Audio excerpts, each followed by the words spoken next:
है। ईरान ने बड़ा पलटवार किया है अमेरिका के ऊपर। अमेरिका के कई ड्रोन्स गिरा दिए गए हैं और अमेरिका के प्लेन्स भी हिट होने की खबरें आ रही हैं। देखिए, इस पे थोड़ा इंतजार करना होगा कितने प्लेन्स गिरे हैं इसको लेकर, लेकिन जो खबरें आ रही हैं उसके मुताबिक ईरान ने अपनी एंटी प्लेन मिसाइल्स जो हैं वो फायर की, डिफेंस सिस्टम से मिसाइल्स फायर की गई और उससे अमेरिका के कई ड्रोन्स तबाह हो गए, जिनकी तस्वीरें सामने हैं। लेकिन खबर यह भी है कि F-35 जेट्स जो कि ईरान के एयर स्पेस में अंदर घुसने की कोशिश कर रहे थे, उनको हिट किया गया है। देखिए, आरजीसी की तरफ से अभी जो खबरें सामने आ रही हैं ये दावे हैं, जैसी खबर सामने आएगी कंफर्म होगी मैं आप तक पहुंचाऊंगा। लेकिन ये ईरान की तरफ से जबरदस्त पलटवार बताया जा रहा है। हॉर्मूज में इस समय हालात ऐसे हैं, देखिए जो दावा हो रहा है ईरान की तरफ से कि अमेरिका के कई प्लेन्स ने, फाइटर जेट्स ने, जिसमें F-18 शामिल थे, F-35 शामिल थे, उन्होंने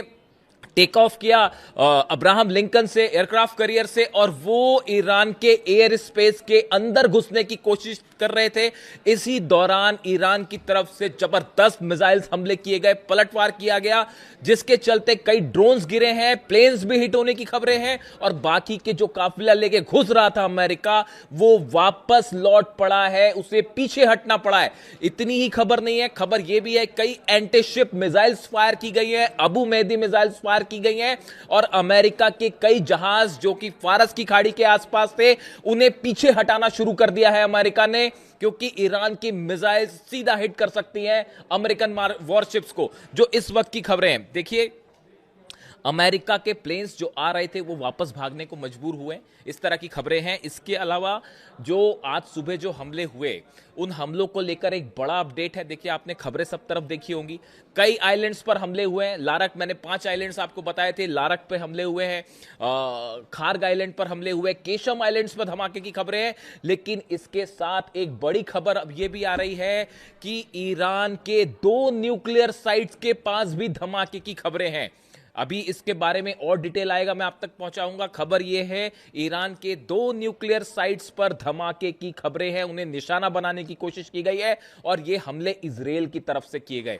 देखिए, अभी सुबह जो जानकारी आई थी, जो सेंटकॉम ने जानकारी दी थी कि हमने अपनी डिफेंस में स्ट्राइक की है, मामला ऐसा नहीं है, ये बड़ी स्ट्राइक थी, इसको डाउन प्ले करने की कोशिश की गई, लेकिन हमला बड़ा था। इजराइल के जेट्स भी इसमें शामिल थे, अमेरिका के जेट्स इसमें शामिल थे। अब्बास अराक्ची साहब ने एक प्रेस कॉन्फ्रेंस की आपसे थोड़ी देर पहले और उन्होंने डिटेल में इसकी जानकारी दी है कि कहां-कहां हमले किए गए। उन्होंने कहा हम आकलन कर रहे हैं कहां कितना नुकसान हुआ है। लारक द्वीप पर सबसे ज्यादा नुकसान की खबर है। अब उसके बाद ईरान की तरफ से बड़े ऐलान हुए हैं। पहला, इस समय जब मैं आपसे बात कर रहा हूं, हॉर्मूज में अच्छी खासी भिड़न जारी है, दोनों तरफ से हमले इस वक्त भी जारी हैं और ईरान ने बड़ा मिसाइल लॉन्च किया है हॉर्मूज के आसपास, अमेरिकन जहाजों पर, अमेरिकन एयरक्राफ्ट पर। अब देखिए, इसके अलावा जो खबरें हैं, ईरान की तरफ से 2 बड़े एक्शन हुए हैं। पहला तो ईरान के सुप्रीम लीडर मुस्तफा खामनेई का बयान सामने आया है। उन्होंने ये बात साफ कर दी है, उन्होंने कहा है कि जिस तरह से ईरान पर हमले किए गए, इसका बदला लिया जाएगा। उन्होंने इजराइल को कैंसर बताया। उन्होंने ये कहा जैसे कैंसर का ट्यूमर होता है, उस तरह से इजराइल है और इजराइल को नक्शे से मिटा दिया जाएगा, इजराइल को खत्म कर दिया जाएगा। इस तरह की बात, इस तरह का संदेश मुस्तफा खामनेई साहब की तरफ से आया है। जिस तरह से हमले हुए उसके बाद, यानी अब यह तय माना जा रहा है कि ईरान इजराइल पर एक बड़ा अटैक करेगा। और देखिए, अगले चंद घंटे बहुत बड़ा डेवलपमेंट हो सकता है और शायद हम वैसी जंग फिर से देखें जो 40 दिन की जंग थी। इसके अलावा देखिए, बड़ी खबर यह है, ईरान के विदेश मंत्री अब्बास अराक्ची साहब रूस जा रहे हैं। अब से थोड़ी देर में वो रूस के लिए रवाना हो जाएंगे, उनकी पुतिन से मुलाकात होने जा रही है। देखिए, हालात यहां पर तेजी से बदल गए हैं, बिगड़ गए हैं। यूक्रेन और रूस के बीच में बड़ी जंग छिड़ चुकी है। जिस तरह से हमले कर रहे हैं पुतिन, देखिए पुतिन ने 5 न्यूक्लियर मिसाइल्स दागी हैं पिछले 48 घंटे के अंदर यूक्रेन पर। अब मामला बिगड़ता दिख रहा है। और उसके अलावा लावरोव की बात हुई है मार्को रूबियो से, अमेरिका के विदेश मंत्री से, और लावरोव ने, रूस के विदेश मंत्री ने यह बात साफ कर दी है कि जब तक अब यूक्रेन को हम घुटने पर नहीं ले आएंगे, तब तक ये हमले नहीं रोके जाएंगे। जिस तरह से लुहांस्क पर हमला हुआ, कॉलेज के ऊपर एक डॉर्मेटरी पर हमला हुआ जहां पर स्टूडेंट थे, जिसमें कई सारे स्टूडेंट मारे गए। ये वैसा ही हमला था जैसे मिनाब में स्टूडेंट्स के ऊपर 168 बच्चियों के ऊपर हमला हुआ था, बिल्कुल वैसे ही हमला लुहांस का था, जिसके बाद पुतिन बेहद गुस्से में है। 5 न्यूक्लियर मिसाइल्स फायर की गई हैं, 5 तरह की न्यूक्लियर मिसाइल्स, 5 तरह की न्यूक्लियर मिसाइल्स, जिसमें ऑर्शनिक भी शामिल है, कैलिबर भी शामिल है। इन सबको फायर किया गया है यूक्रेन पर, और बिल्कुल वैसे ही जंगी हालात अब देखने को मिल रहे हैं ईरान और अमेरिका के बीच में। देखिए, मैं फिर से इस बात को रिपीट करूंगा, पूरी दुनिया में जितने पत्रकार हैं, जितने न्यूज़ चैनल्स हैं, जितने पॉडकास्ट चल रहे हैं, सबका स्टैंड ये था कि ईद के पहले हमला नहीं होगा, हज के बीच में हमला नहीं होगा।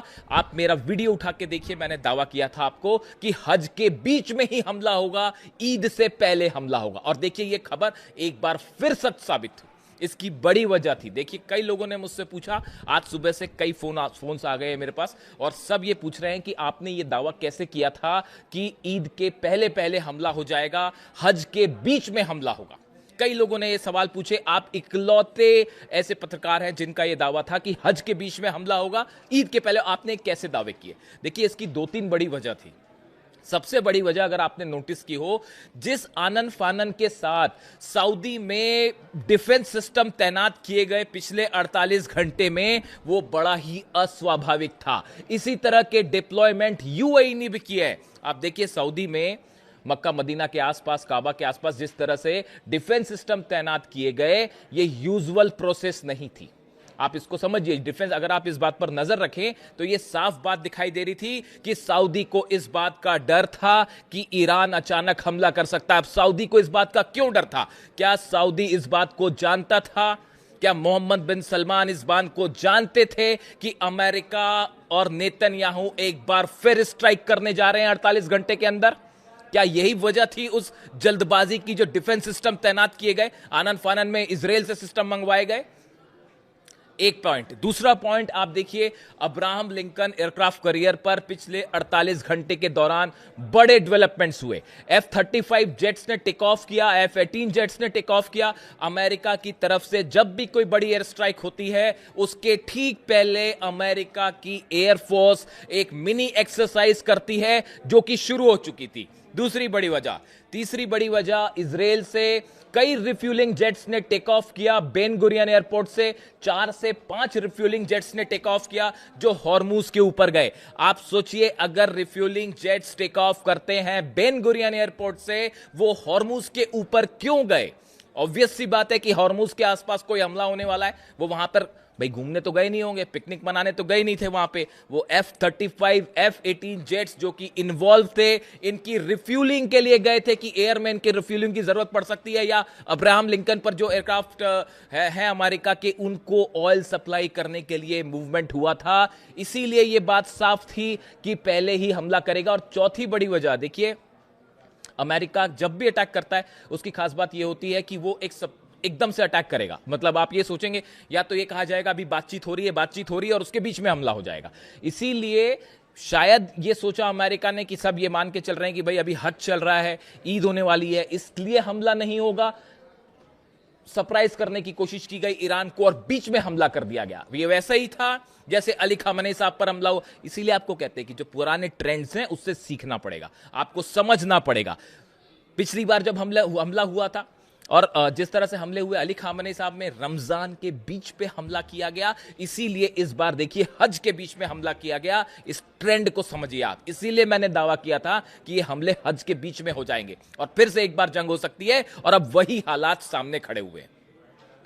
एक बार फिर धोखा हुआ। बड़े सारे लोग मुझसे पूछ रहे थे कि भाई आप डील के पक्ष में क्यों ना हो, किससे डील की जाए और क्या डील की जाए, उनसे जो हमले कर रहे हैं कैसे डील हो सकती है। बड़े बड़े तमाम दावे हुए, कितने लोग जो है वो खबरें चली कि अब ये डील हो गई है, वो डील हो गई है, ईरान यूरेनियम दे देगा। सब बेसलेस और फर्जी खबरें थी जो फैलाई गई थी पब्लिसिटी स्टंट के लिए। हमने डंके की चोट पे बात कही थी कि डील नहीं होगी, ईरान यूरेनियम देने का कोई सवाल ही नहीं है। और देखिए ये खबर भी साबित हुई। याद रखिएगा इस बात को।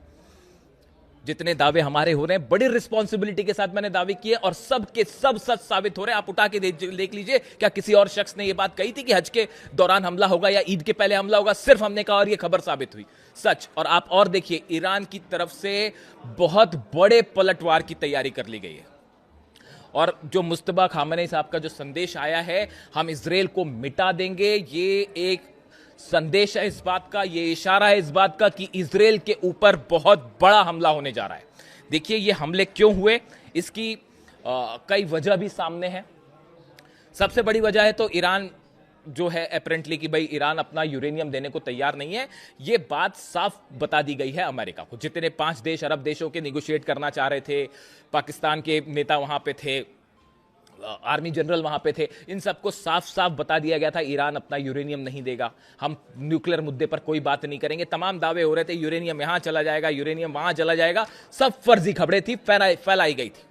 बात नंबर 1। बात नंबर 2, आप देखिए एक बड़ी लॉबी काम कर रही है। आप मेरा कल का वीडियो उठा के देखिए, मैंने कई लोगों के नाम लिए थे जो खबरें हैं वेस्टर्न मीडिया में खबरें हैं। देखिए मार्क डूडोविट्स डोनाल्ड ट्रंप के करीबी हैं, लिंडसे ग्राहम आप जानते ही हैं, टेड क्रूज, ये वो नाम है, ये इनको बड़ी लॉबी माना जाता है इजराइल की, जो कतई नहीं चाहते कि किसी तरह की डील हो जाए। नेतन्याहू कतई डील नहीं होने देंगे, और अगर डील होती भी है तो उसको फिर से तोड़ दिया जाएगा जैसे 2015 के पैक्ट को तोड़ा गया।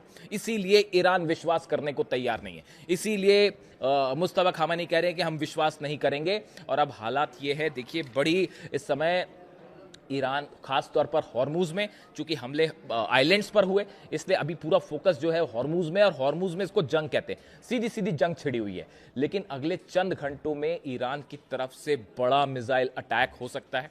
और देखिए अब्बास अरागची साहब तुरंत पुतिन से मिलने भी जा रहे हैं, हो सकता है कि इस मुलाकात के बाद एक्शन देखने को मिले। लेकिन फिलहाल ईरान की तरफ से हॉर्मुज में कई मिसाइल्स फायर की गई हैं, और उसमें अभी कितना नुकसान है अमेरिका को, ये थोड़े वक्त पर सामने देखने को मिलेगा।